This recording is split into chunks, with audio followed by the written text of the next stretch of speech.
ইব্রাহিম আলাইহিস সালামকে আগুনে ফেলানো হচ্ছে।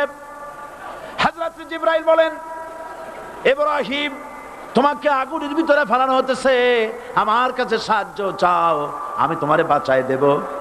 হযরত ইব্রাহিম আলাইহিস সালাম তিনি বললেন, জিবরাইল আমার পরীক্ষা চলতেছে, আমাকে ডিস্টার্ব করো না, আমি তোমার কাছে সাহায্য কেন চাইবো? আমি তো এমন কোন অন্ধ আল্লাহর ইবাদত করি না যিনি তার বান্দার দুঃখ দুর্দশা নিজের চোখে না দেখেন। পরীক্ষা পাস করছে না? পাস করছেন কিনা? হযরত ইব্রাহিম বলেন, শোনো জিবরাইল, আমি যদি আগুনের ভিতরে পড়ে যাই আর আগুনে পুড়ে যদি ভস্ম হয়ে যায়, আমার আল্লাহ যদি এতে খুশি হন, তাহলে আমি আমার রব্বুল আলামিনকে খুশি করার জন্য এভাবে 1000 বার পুড়তে আমি রাজি আছি। ইব্রাহিম আলাইহিস সালাম আগুনের ভিতরে পড়ে গেলেন। আল্লাহ রব্বুল আলামিন আগুনের প্রতি